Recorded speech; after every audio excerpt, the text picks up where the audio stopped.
देखिए, मेरा नाम निकिता चतुर्वेदी है कि आज़ाद हिंदुस्तान में 75 साल बाद हम ज़मीन खोद के ये देख रहे हैं कि किसका नीचे किसका मंदिर था। आज आप संबल भी दे देंगे, फिर बदायूं भी दे देंगे, फिर अजमेर शरीफ तक आ गई बात। मंदिर क्यों निकाले जाए? मुझे सिर्फ ये, मैं तो बार बार बोलती हूँ और सिर्फ यही चीज़ बोलती हूँ कि निकालने को इस ज़मीन के अंदर बहुत सारी समस्याएं बनी हुई।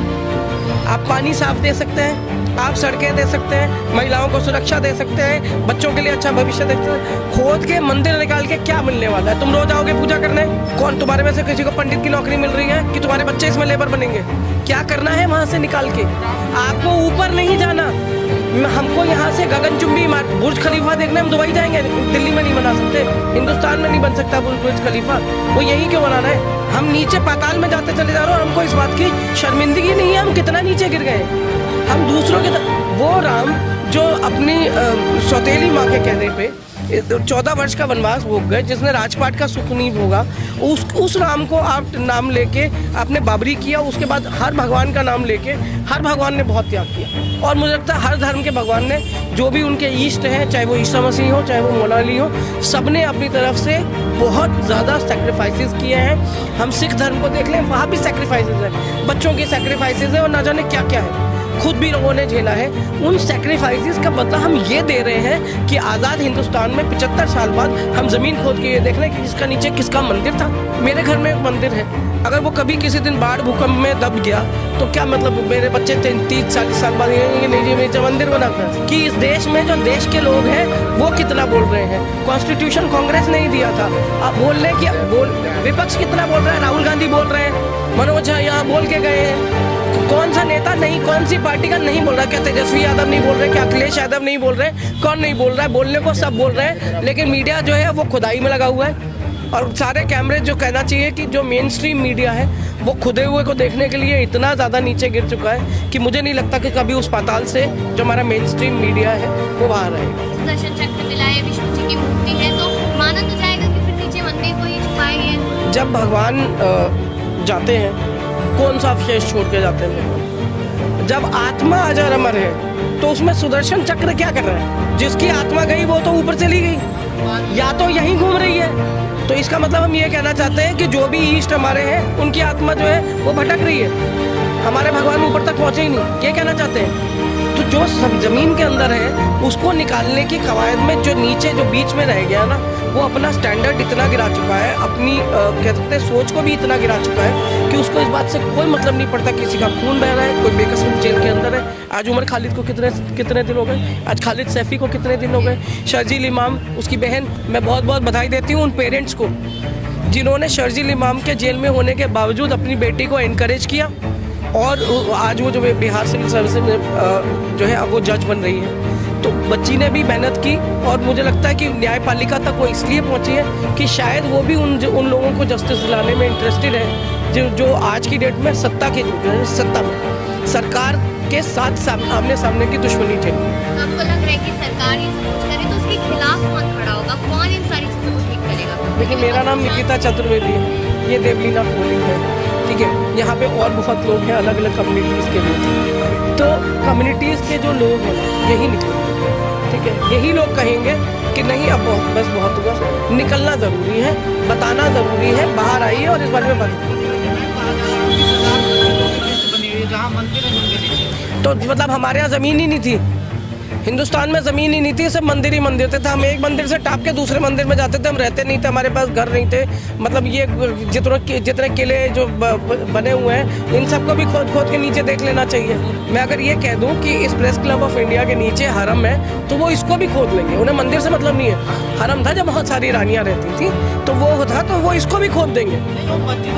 नहीं, वो मस्जिदों के नीचे, उन्हें सिर्फ खुदाई से मतलब है। जहाँ JCB की खुदाई देखने के लिए 1000 आदमी मोबाइल लेके खड़ा है, आप सोचो उसको ये खुदाई देखने में भी बहुत मजा आएगा। तो खुदवा ले, वो भी खुदवा ले। मैं तो कह रही हूँ जिसको खुदाई करवानी है वो खुदवा ले, लेकिन जब इतने पेड़, आप आज ग्लोबल वार्मिंग झेल रहे हैं, जहाँ जहाँ खुदाई करवाते जाए वहाँ पेड़ लगाते जाए।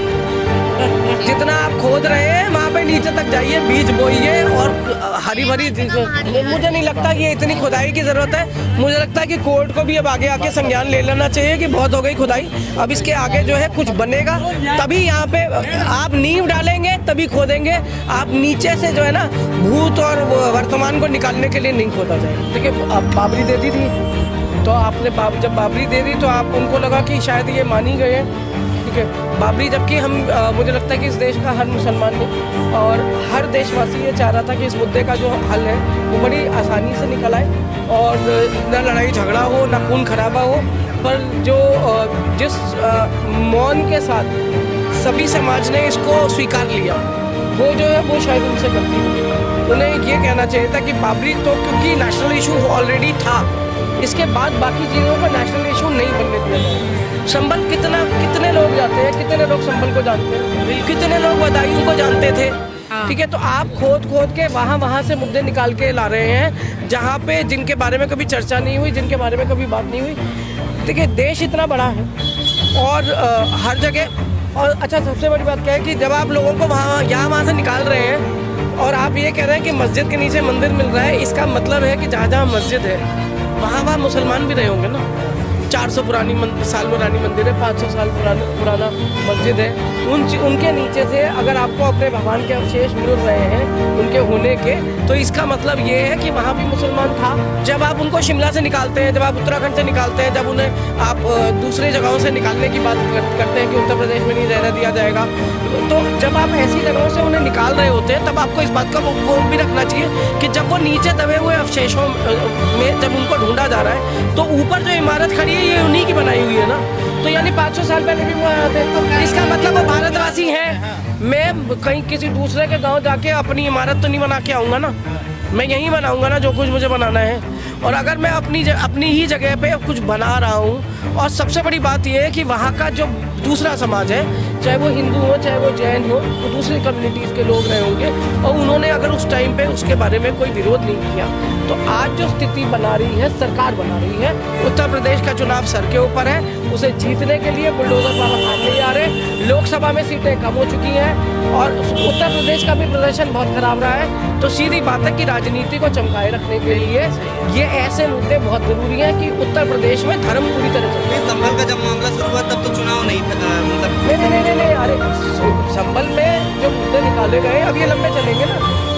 आप अडानी वाला मैटर जो है वो इतना स्ट्रॉन्ग मैटर है और इतनी उसको दबाने के लिए किसी के यहाँ मतलब आपको हजार जो है गांजा है, हशीश है, आपको हेरोइन मिल रही है वहाँ पे, और किसी के पास इतना 20 रुपए का पैकेट निकल आता है तब तो नमक का आप उसको उठा के ले जाते हैं। इतना बड़ा वो है और आप कोई एक्शन नहीं ले रहे हैं। अमेरिका जैसा आपका दोस्त ये इल्ज़ाम लगा रहा है, अब आप कह रहे हैं नहीं ये भी गलत है, तो वो है कि बगल में खड़ा दोस्त ज़्यादा इम्पोर्टेंट है। आज उसको धारा भी दी है, कल उसे देश देना है। लेकिन मैम मुसलमान क्या करें, उसको क्या, उससे क्या? मुसलमान को सिर्फ ये करना चाहिए कि जहाँ अपने अधिकार के लिए लड़ना है लड़ता रहे, कोर्ट में खड़ा रहे, सरकार के सामने भी सीना तान के खड़ा रहे और अपने बच्चों को एजुकेट करते रहे। जब तक आप एजुकेटेड रहेंगे, आप एजुकेशन आपकी रहेगी, तब मैं ये नहीं कह रही हूँ आप मेरी बात को इधर उधर मत ले जाए, पहले बात का मतलब समझो। बात का मतलब ये है कि एजुकेट करने का खुद को ये मतलब है कि जब आप हक की लड़ाई के लड़े, आपको पता है मुझे कहाँ तक लड़ना है। और आप जब एक स्टैंड ले लेते हैं, जब आप एक मुकाम पे होते हैं तो आपसे बहस करने वाले लोग कम होते हैं। तो वो मुकाम अगर मुसलमान आज हासिल कर लेता है तो सामने से दोयम दर्जे की लड़ाई नहीं लड़ेगा। वो दूसरे स्टेटस का नागरिक नहीं है इस देश का। वो जिस स्टेटस पे मैं खड़ी हूँ उसी स्टेटस में वो मुसलमान भी खड़ा है। ये बात तभी उसको वो हक से कह पाएगा। आज आप दबा के इसलिए जाते हैं क्योंकि आप जो है लड़ने से इस टाइम घबरा रहे हैं कि दबा दिए जाएंगे। मैं वही तो कह रही हूँ, वो आपको डराया इसलिए जा रहा है क्योंकि आप डर के आप एक स्टेप और छोड़ रहे हैं ना। आज आप संभल भी दे देंगे, फिर बदायूं भी दे देंगे, फिर अजमेर शरीफ तक आ गई बात। तो मेरे पिताजी का घर है, मेरे 2 मकान तोड़ दो, पर मेरे बाप का घर नहीं तोड़ सकता ना कोई। अजमेर शरीफ जो है क्या है उस दरगाह? क्या वो सारी कम्युनिटीज़ की दरगाह नहीं है? क्या सब लोग जाके मत्था नहीं टेकते? तो अगर सभी लोग जा रहे हैं तो ये वो लोग जिनकी आस्था उससे जुड़ी है, चाहे वो हिंदू हो, मुसलमान हो, जैन हो, सिख हो, पारसी हो, कोई भी हो, लेकिन वो वहाँ एक बार अगर दर्शन करने गया है और उसने वहाँ पे चाहे चादर चढ़ाई है, चाहे हाथ जोड़ के भगवान से कुछ मांगा है, तो ये उसका भी राइट है कि इस टाइम खड़ा हो। बातें कह रहे हैं थोड़ा लागू खोदो इनको, लागू इसमें बुद्ध निकलेंगे नीचे। मैं कह रही हूँ आप कितना भी खोद दीजिए, कोई ना कोई तो निकलेगा, पर हम ऊपर कितना जाएंगे ये कौन तय करे? हमारी 40 माले की बेटे, मैं वही तो कह रही हूँ। आगे जाएगा। आपको दुबई जाना है, वो मुसलमानों का देश है, आप वहाँ तक जाके शॉपिंग कराते हैं, गोल्ड खरीद आते हैं, वहाँ जाके बुर्ज खलीफा देख के आप ये सोचते हैं कि ये जो है ये सक्सेस स्टोरी होती है एक देश की। लेकिन दिल्ली आके आपको ये नहीं करना है, आपको संभल में ये नहीं करना है, आपको अजमेर में ये नहीं करना है, कह रहे हैं कि वहाँ पे भी ऐसे वहाँ जाके निकाल के देख लें, एक बार कर दें, फिर वो जितना तेल आता है ना यही तेल निकलेंगे सब। रिश्तेदार भी तो आएंगे मुसलमान। नहीं, मेरे को ये नहीं पता किससे क्या रिश्तेदार या क्या कुछ है। मैं सिर्फ एक चीज़ जानती हूँ, जिन्होंने दामाद बना लिए मुसलमान वो कुछ नहीं कहते हैं, ठीक है, क्योंकि उनको पता है उनकी बेटियां भी घर जाके मुसलमानों के यही खरोड़े का सूप बना रही होंगी, कीमा पाया बना रही। सुप्रीम कोर्ट गया मामला, लेकिन वहाँ पर सिर्फ सर्वे को लेकर के संभल पर जो निचली अदालत में है उस पर कार्रवाई रोक लगी, लेकिन 1991 का जिक्र नहीं हुआ कहीं।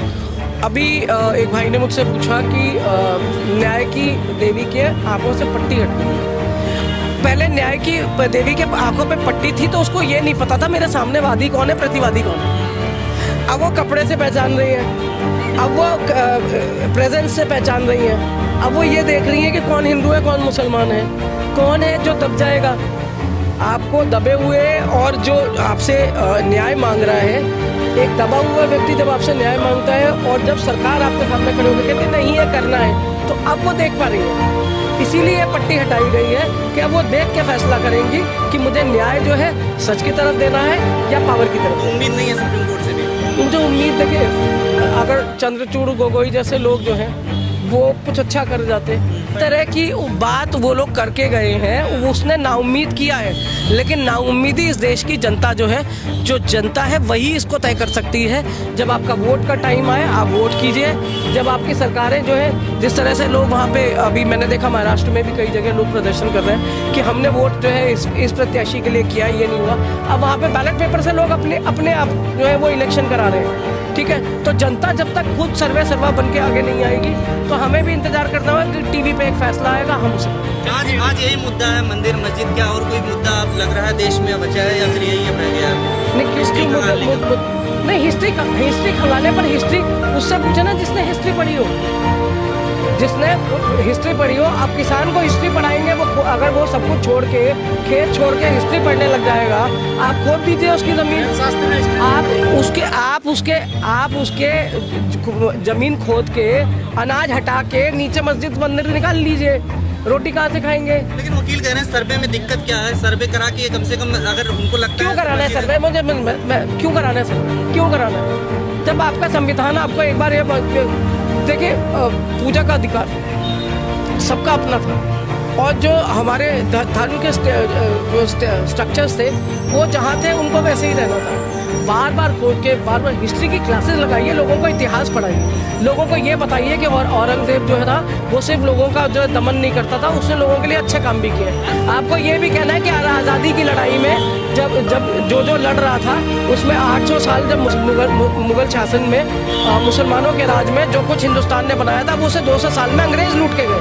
अंग्रेजों के जाने के बाद का 1947 के बाद का जो देश है, जो जवाहरलाल नेहरू के 17 साल के गवर्नेंस और उसके बाद की सरकारों ने बनाया, उसमें अटल बिहारी वाजपेयी भी थे, उसमें आई के गुजराल भी थे, उसमें चंद्रशेखर भी थे, बहुत सारे लोगों का योगदान है। उसको न नकारते हुए स्वेच्छा से ये सरकार जिस दिन ये सोच लेगी कि जो जहाँ है उसको वैसे ही रहने दिया जाए, लोगों के भावनाओं से खेलने का अब टाइम नहीं है। लोगों को आपने नरभक्षी बना दिया है, कोई किसी को कहीं भी चाटा मार देता है, कहीं भी काट देता है।